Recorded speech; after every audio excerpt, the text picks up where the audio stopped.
বাঙালির কাছে বিদেশ ভ্রমণ করার হাতছানি একটা স্বপ্নের থেকে কিছু কম নয়। আর ইদানিং আমরা সেই স্বপ্ন বাঙালিরা অনেকটাই ছুঁয়ে ফেলতে সক্ষম হয়েছি দক্ষিণ পূর্ব এশিয়ার নিকটবর্তী কিছু দেশ ঘোরার মধ্যে দিয়ে। সেই সব দেশের মধ্যে সবার পছন্দের একটি দেশ হলো থাইল্যান্ড। বিশ্ব মানচিত্রে থাইল্যান্ড দেশটি ভারতের তুলনায় অনেক ছোট হলেও পর্যটনের দিক থেকে সমগ্র পৃথিবীবাসীর কাছে অনেক জনপ্রিয় ও পকেট ফ্রেন্ডলি। থাইল্যান্ডে ঘোরার সবচেয়ে পপুলার 4টি ডেস্টিনেশন হলো এই দেশের রাজধানী ব্যাংকক শহর, পাটায়া, ফুকেট ও ক্রাবি শহর। এই ভিডিও সিরিজে আপনাদের দেখাবো উল্লিখিত শেষ 3টি শহর পাটায়া, ফুকেট ও ক্রাবির অপার্থিব প্রাকৃতিক সৌন্দর্য, যা আপনাদের মোহিত করবেই।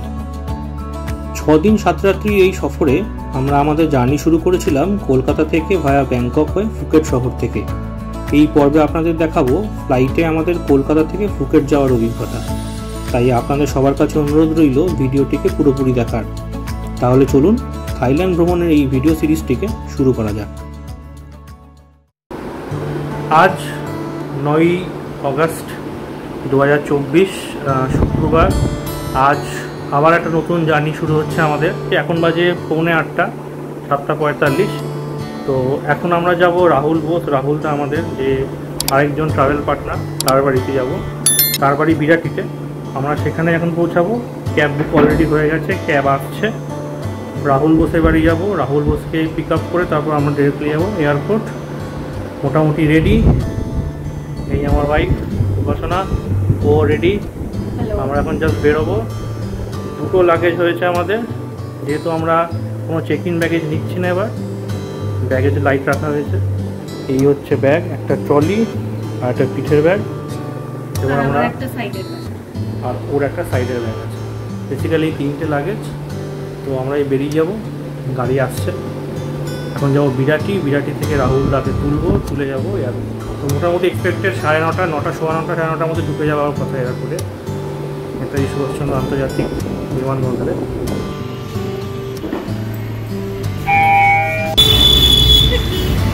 টিকিটটা খুলে দিই।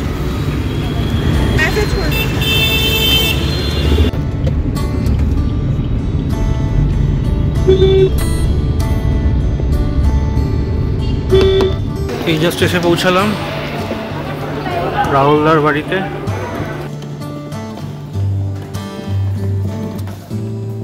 বেরিয়ে গেলাম রাহুলদার বাড়ি থেকে। এই গাড়ি এসে গেছে। এখান থেকে মোটামুটি 8 ঘন্টা লাগবে। এই জাস্ট পৌঁছালাম নেতাজি সুভাষচন্দ্র বোস আন্তর্জাতিক বিমানবন্দরে। এই হচ্ছে ইন্টারন্যাশনাল গেট। এই হচ্ছে আমার সহযাত্রী।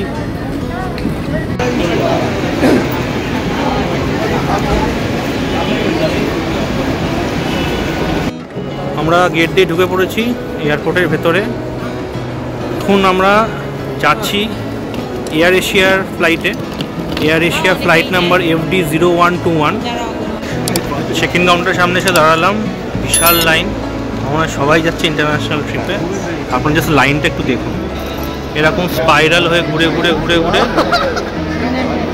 এইখানে গিয়ে লাইনটা শেষ হয়েছে। এই পুরো সিরিজটাই হচ্ছে এয়ার এশিয়ার কাউন্টার।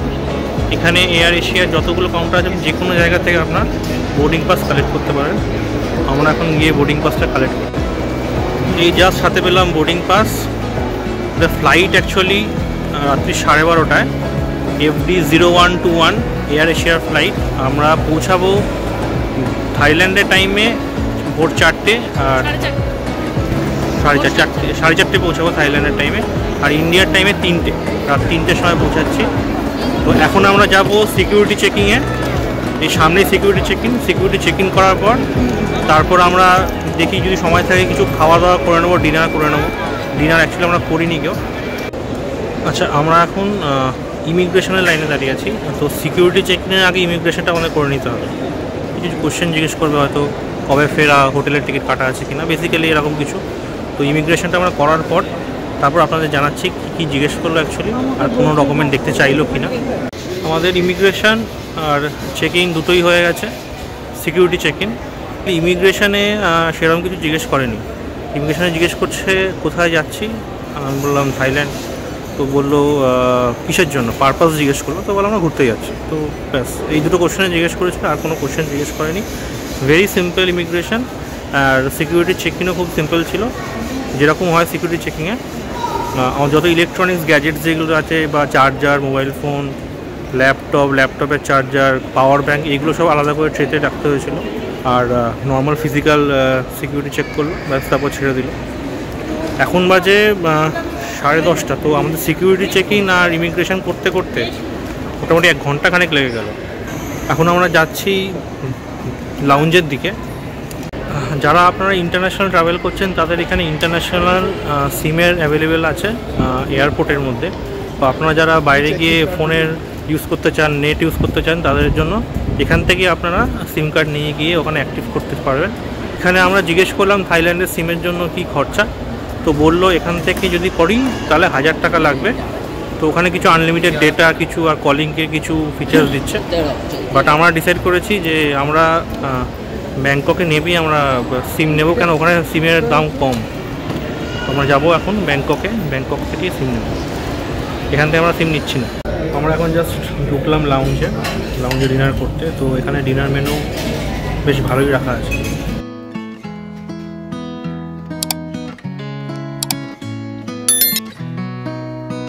যেটা আমি নিয়েছি সেটা হচ্ছে চিকেন বিরিয়ানি অ্যান্ড চিকেন কষা, সাথে স্যালাড, জল। খাবারগুলোটি সত্যি খুব ভালো। আরেকটা আইটেম নিয়ে এলাম, এটা হচ্ছে গ্রিল চিকেন। আমার যে ট্রাভেল লঞ্চটা এসেছি সেটা হচ্ছে ট্রাভেল ক্লাব। এটা ইন্টারন্যাশনাল টার্মিনাসে আপনি যখন আপনার চেকিং আর আপনার ইমিগ্রেশন হয়ে যাবে, সিকিউরিটি চেকিং হয়ে যাবে, তারপর গ্রাউন্ড ফ্লোরে এটা আছে ট্রাভেল ক্লাব, ট্রাভেল লাউঞ্জ। আমরা যেটা করেছি, আমাদের ক্রেডিট কার্ড ছিল, তো ক্রেডিট কার্ডের পাস দিয়ে তো আমরা এখানে আপনার ক্রেডিট কার্ড যদি থাকে, তো আপনার ক্রেডিট কার্ডে যদি ট্রাভেল লাউঞ্জ অ্যাক্সেস থাকে তাহলে আপনি এখানে এসে খেতে পারেন। ডিনারটা সেরে নিই, খাবার খুবই ভালো, তাড়াতাড়ি সেরে প্রায় 11:30 বাজতে চলে, 11:20 বাজে, তাতে 10 মিনিট সময় আছে, বোর্ডিং শুরু হয়ে যাবে। তো আমরা এখন তাড়াতাড়ি খেয়ে বোর্ডিং করব।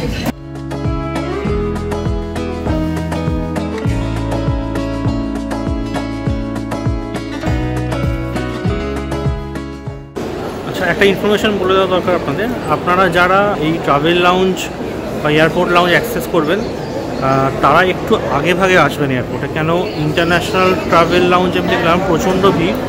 আর এখানে এখন এই টাইমে back to back flights, travel লাউঞ্জে প্রচুর লোক খাচ্ছে। আর আপনারা যখন আসবেন এখানে অ্যাটলিস্ট 30 মিনিটস থেকে 1 ঘন্টা হাতে এক্সট্রা সময় নিয়ে আসবেন। তো ধরুন আপনার ফ্লাইট যদি 12:30 হয়, তো মোটামুটি 8টা সাড়ে 8টার মধ্যে এয়ারপোর্ট ঢুকে যাওয়ার চেষ্টা করবেন, কেন ইমিগ্রেশন সিকিউরিটি চেকিং হতে সময় লাগে। তারপর আপনারা ট্রাভেল লাউঞ্জে খাবেন, তো সেখানে সময় লাগবে। বোর্ডিং স্টার্ট হয়ে গেছে, আমরা এখন বোর্ডিং করব। বোর্ডিং কাউন্টারে যা ভিড়, সবাই মনে হয় থাইল্যান্ড যাচ্ছে, পুরো ভঙ্গা লোকা হয়ে গেছে এয়ার এশিয়ার ফ্লাইট, যা তা অবস্থা।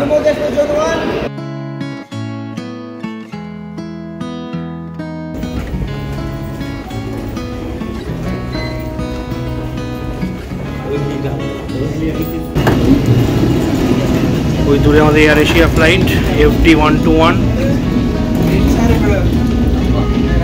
এটা যেটাতে আমাদের যাচ্ছে এটা হচ্ছে এরো ব্রিজ। এইটা আমাদেরকে ডিরেক্ট ফ্লাইটের ভেতরে ঢুকিয়ে দেবে।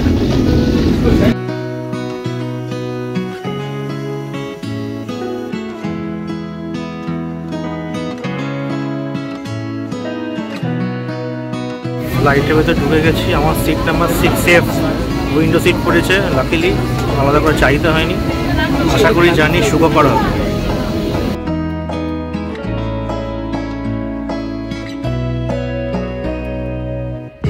আমার সিটে এসে বসলাম, 6-7 সিট। এখানে পরপর ফ্লাইটের এখানে বোর্ডিং হচ্ছে। এখানে এই ফ্লাইটটা যেমন যাচ্ছে ব্যাংকক, পাশের ফ্লাইটটা যাচ্ছে কুয়ালালামপুর। তো ব্যাক টু ব্যাক এয়ার এশিয়ার ফ্লাইট, প্যাকড, ফুললি প্যাকড।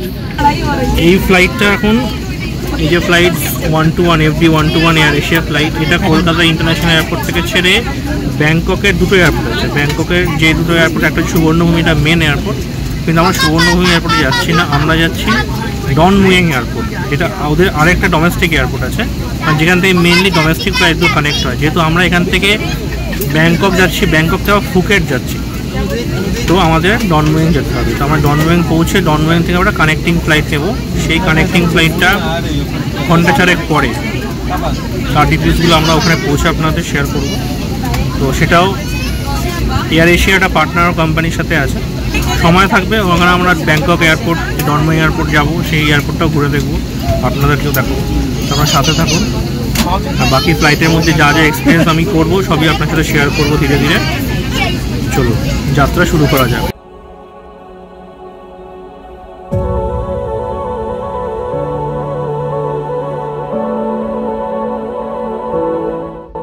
সেই রাতে কলকাতাকে বিদায় দিয়ে আমাদের এই বাজপাখি আকাশ ছিল দিগন্ত বিস্তৃত এক অচেনা অজানা দেশের উদ্দেশ্যে। মাঝরাতে ঘড়ি তখন 1টা ছুঁই ছুঁই। না জানি কত ব্যাকুলতা, কত বিস্ময়ের অপেক্ষায় প্রহর গুনতে থাকা আমি। চোখের কোণে নিদ্রার রেশ কিছুতেই সেই উত্তেজনাকে প্রভাবিত করতে দিল না। আর এইভাবেই কেটে গেল ঘন্টা 2। ফ্লাইট টেক অফ করে গেল আমাদের কলকাতা ইন্টারন্যাশনাল এয়ারপোর্ট থেকে। এখন বাজে 1:45। এখন মোটামুটি ঘন্টা 2 সময় লাগবে। ভারতীয় সময় অনুযায়ী আমরা পৌঁছাবো প্রায় 3টে, আর থাইল্যান্ডের সময় অনুযায়ী আমরা পৌঁছাবো 4:30। তো ভোর 4:30 থাইল্যান্ডের টাইম অনুযায়ী আমরা পৌঁছাচ্ছি ডনমুয়েং ইন্টারন্যাশনাল এয়ারপোর্ট, যেখান থেকে আমাদের নেক্সট ফ্লাইট আমরা নেব ফুকেটের জন্য। সেটা ঘন্টা 4 পরে। তো ঘন্টা 4 আমাদের ওয়েট করতে হবে এয়ারপোর্টে। আপনারা যারা আগামী দিনে ফ্লাইট বুকিংয়ের কথা ভাবছেন তাদের জন্যই বিশেষ তথ্য। ন্যাশনাল ও ইন্টারন্যাশনাল ফ্লাইট বুকিংয়ের জন্য আমি ভরসা করি গুগল ফ্লাইটসের ওপর। আপনাদের আগামী দিনের পরিকল্পনা অনুযায়ী দেশ বা শহরের নাম ও তারিখ দিয়ে আপনারা গুগল ফ্লাইটসে গিয়ে দেখে নিতে পারবেন বিভিন্ন বুকিং ওয়েবসাইটের ওই দিনের ভাড়া। আপনার পছন্দ মতো আপনি যেই ওয়েবসাইটে ভাড়া সবচেয়ে কম সেই ওয়েবসাইট থেকে টিকিট কেটে নিতে পারেন। তবে এখানে আরও কিছু গুরুত্বপূর্ণ তথ্য বলে রাখা ভালো। আপনারা যেই ওয়েবসাইট থেকেই বুকিং করুন না কেন, কিছু জিনিস আপনাদের মাথায় রাখতে হবে। প্রথম, ব্যাগেজ পলিসি। আপনারা যদি 7 কেজি এর বেশি লাগেজ নিয়ে যেতে চান তাহলে এক্সট্রা চেক ইন ব্যাগেজ লেখা টিকিটই বুক করতে হবে, যেখানে 15 কেজি লাগেজ আপনারা অতিরিক্ত নিয়ে যেতে পারবেন, আর সাথে 7 কেজি ক্যারি অন ব্যাগেজ বা কেবিন লাগেজ নিয়ে যেতে পারবেন। ক্যারি অন ব্যাগেজের ক্ষেত্রে বলে রাখা ভালো, আপনারা সর্বমোট 2টি ব্যাগ আপনার সাথে ফ্লাইটের ভেতরে নিয়ে যেতে পারবেন, যার ওজন 7 কেজি এর মধ্যে ও নির্দিষ্ট আকারের হতে হবে, যাতে সেই ব্যাগটা কেবিনের উপরে থাকা কম্পার্টমেন্টে রাখা যায়। দ্বিতীয়ত বলে রাখি, টিকিট কাটার সময় নির্দিষ্ট কিছু দিন যেমন মঙ্গল থেকে বৃহস্পতিবারের মধ্যে যদি আপনারা যাওয়ার টিকিট কাটেন তাহলে তুলনামূলকভাবে ভাড়া কিছুটা কম পেতে পারেন।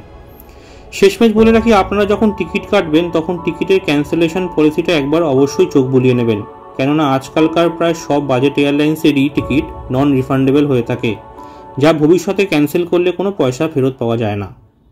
আমরা এই জাস্ট ফ্লাইট থেকে বেরোলাম। এখন আমাদের সেকেন্ড ফ্লাইট আছে 3.5-4 ঘন্টা পরে। এই ফুকেটের সেকেন্ড ফ্লাইটটা ধরার জন্য আমাদের আগে যেতে হবে এখন ইমিগ্রেশনে। আগে ইমিগ্রেশন কমপ্লিট করে তারপর সেকেন্ড ফ্লাইটের বোর্ডিং পাস কালেক্ট করতে হবে। তো আগে এখন আমরা যাচ্ছি ইমিগ্রেশনের দিকে। ইমিগ্রেশন কমপ্লিট করে তারপর সেকেন্ড ফ্লাইটের জন্য আমরা প্রস্তুতি নেব। থাইল্যান্ডের ভিসার ব্যাপারে কিছু কথা বলে রাখি। বর্তমানে থাইল্যান্ড ঘুরতে যাওয়ার জন্য কোনো ভিসা লাগছে না, কিন্তু এই ফ্রি ভিসা 11ই নভেম্বর 2024 পর্যন্তই বৈধ। থাইল্যান্ডে ঢোকার পরের ইমিগ্রেশন প্রসেস আর ভারত থেকে বেরোনোর ইমিগ্রেশন প্রসেস কিছুটা হলেও আলাদা। থাইল্যান্ডে ইমিগ্রেশনের সময় 2টো হাতের ফিঙ্গারপ্রিন্ট নেওয়া হয়েছিল, যেটা কলকাতা থেকে বেরোনোর সময় হয়নি। তাছাড়া এখানে আমাদের আলাদা করে কোনো প্রশ্নও করেনি বা টিকিট, হোটেল বুকিং জাতীয় কোনো কাগজপত্র দেখতে চাইনি। কিন্তু এটি সবার ক্ষেত্রে প্রযোজ্য নাও হতে পারে। আমরা নিয়ম মতো ফ্লাইটের টিকিট, হোটেলের বুকিং এর সমস্ত কাগজপত্র প্রিন্ট আউট করে নিয়ে গেছিলাম। সাথে আমরা যে থাই বাট নিয়ে গেছিলাম তার রিসিটও আমাদের সাথে রেখেছিলাম। এই কিছু জিনিস সাথে রাখলে ইমিগ্রেশনে আপনাদের কোনো সমস্যার সম্মুখীন হতে হবে না। আমরা এই যা সিম নিলাম, নতুন ইন্টারন্যাশনাল সিম, যেটা আমাদের থাইল্যান্ডে কাজ করবে। এখানে সিমের অনেকগুলো অপশান ছিল। আনলিমিটেড সিমের অপশান আছে, যেখানে 449 বাট, এটা অ্যাপ্রক্সিমেটলি 1000 টাকা মতন পড়ছে ইন্ডিয়ান কারেন্সিতে। সেটা নিলে আনলিমিটেড 5G স্পিড পাবে, ডেটা স্পিড, আনলিমিটেড ডেটা। আর যেটা আমি নিয়েছি সেটা হচ্ছে 8 দিনের জন্য 299 বাট, যেটা অ্যাপ্রক্সিমেটলি 700 টাকা মতন পড়ছে। সেটাতে 15 GB ডেটা থাকবে আর 100 মিনিট ইন্টারন্যাশনাল কলিং আছে। তো আমার মনে হলো এটাই বেটার, 8 দিন মধ্যে না। আপাতত এখন আমরা যাব টার্মিনাল 2, যেখান থেকে আমাদের নেক্সট ফ্লাইট টু ফুকেট। এখানে অ্যাকচুয়ালি অনেকগুলো জোন আছে, তো আমাদের যে নেক্সট ফ্লাইটটা সেটা হচ্ছে থাই লায়ন এয়ারওয়েজ। তো সেটার জন্য আমাদের টার্মিনাল 2, 11 and 12 রোজে যেতে বললো। আমরা জাস্ট এসে দাঁড়ালাম থাই লায়ন এয়ারওয়েজের চেক ইন কাউন্টারে। এখানেও বেশ ভিড় আছে। আমাদের 8:35 ফ্লাইট, আর এখন বাজে 6:35 লোকাল টাইম থাইল্যান্ডে। তো হাতে 2 ঘন্টা সময় আছে। এখানে মনে হচ্ছে আরও 8 ঘন্টা মতো লাগবে বোর্ডিং পাস পেতে। এরপর আবার সিকিউরিটি চেকিং আছে। আমরা এখন এই টার্মিনাল 2তেই আছি, সিকিউরিটি চেকিংয়ের আগে দাঁড়িয়ে। তো একটু আমরা সবাই ফ্রেশ হয়ে নিলাম। আর এখানে একটা আমি দোকান দেখতে পেলাম, একটা গ্রসারি শপ টাইপের, সবজিপাতি পাওয়া যাচ্ছে, প্লাস অনেক কিছু এক্সট্রা পাওয়া যাচ্ছে। তো চলুন দেখি।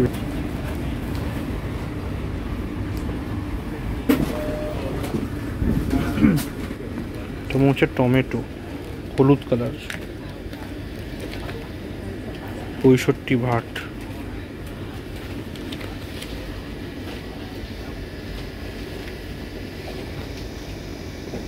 এটা কি কোনো আইডিয়া নেই, এখানে অনেক কিছু আছে।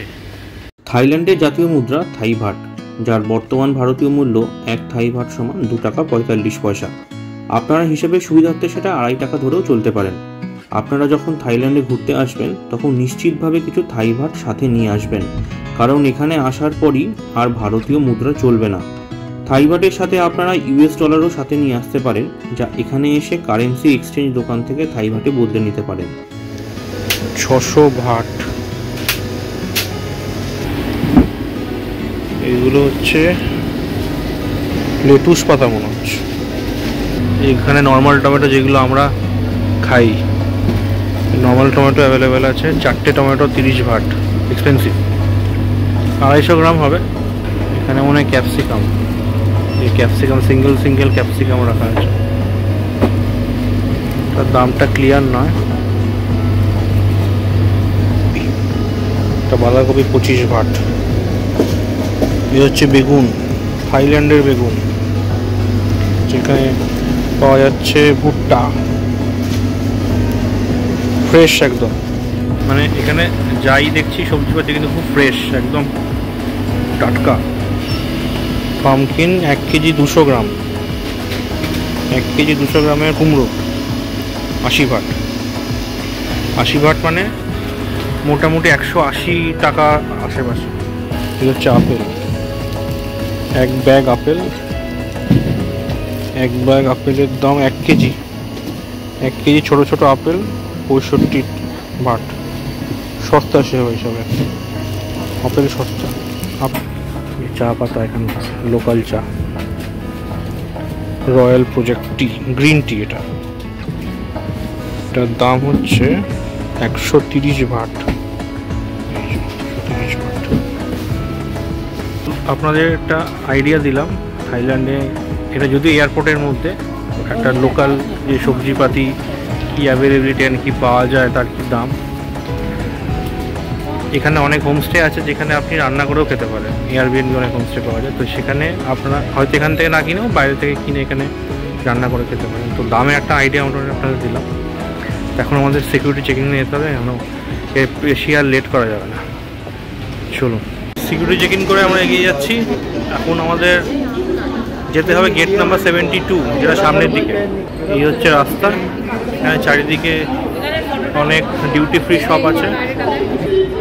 সকাল এখন 7:50 বাজে, বোর্ডিং শুরু হয়ে গেছে। আর ওই দূরে লায়ন এয়ারওয়েজ, ওই লায়ন এয়ারওয়েজ দিয়ে আমরা যাব। ফ্লাইটটা হয়তো অন্য। আমাদের যেতে হবে সামনে 71 থেকে 73, আমাদের গেট নাম্বার 72। এটা হচ্ছে রোবট ক্লিনার। এটা আমি ব্যাংককে এসে দেখলাম, রোবট ক্লিনার চারিদিকে ঘুরে বেড়াচ্ছে। খুব ভালো, সিস্টেমটা বেশ ইন্টারেস্টিং।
জাস্ট ফ্লাইটে উঠে বসলাম। আমাদের সিট পড়েছে 18B আর সি, আর লাকিলি আমাদের সিট পড়েছে এমার্জেন্সি এক্সিটের সামনে। তো আমাদের যেটা আগের ফ্লাইটে যেটা বাবা প্রচণ্ড প্রবলেম ছিল, একদম স্পেস ছিল না, তো এই ফ্লাইটে পুরো পুষিয়ে দিয়েছে। এটা আমরা এখন এমার্জেন্সি এক্সিটে এখানে আছি। এখানে উইন্ডো, যদিও উইন্ডো সিট পাইনি, বাট নো গ্রাজ, কোনো সমস্যা নেই, কিন্তু স্পেসটা পেয়েছি। আপনার স্পেসটা শুধু দেখুন সামনে, প্রচুর স্পেস। আর এই ফ্লাইটটা হচ্ছে Boeing 737। So here is emergency exit. Yeah. So could you please put the big baggage in the order compartment? ওকে, এই ফ্লাইটটা হচ্ছে 737-800, এটা বোয়িংয়ের।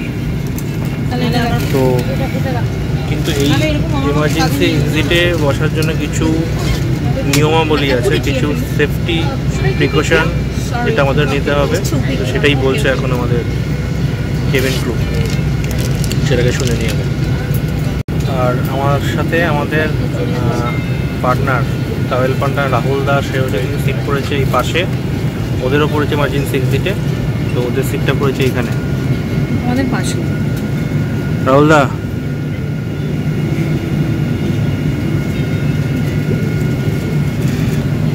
এই ফ্লাইটটা খুব ভালো যাবে। এই ফ্লাইটটা 1.5 ঘন্টার ফ্লাইট, বেশি সময় নেই, মানে নেবে না আগের ফ্লাইটের মতো, তবে ভালো।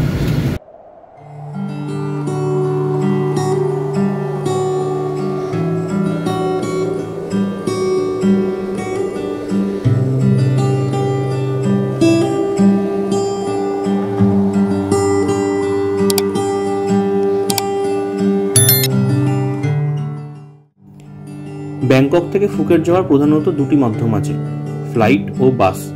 ফ্লাইটে গেলে স্বভাবতই অনেকটা সময় আপনাদের বেঁচে যাবে, যা আপনারা লোকাল সাইট সিইং ঘুরে অতিবাহিত করতে পারবেন। আমাদের মাথাপিছু ফ্লাইটের ভাড়া পড়েছিল 2500 টাকা। যদি আপনারা বাসে যেতে চান তাহলে আপনাদের মাথাপিছু 1400 থেকে 1600 টাকা মতন লাগবে, কিন্তু বাসে সময় লেগে যাবে প্রায় 13 ঘন্টা মতন। সময় ও টাকার হিসেব মতন আপনারা এই দুটি মাধ্যমে যে কোনো একটি বেছে নিতে পারেন।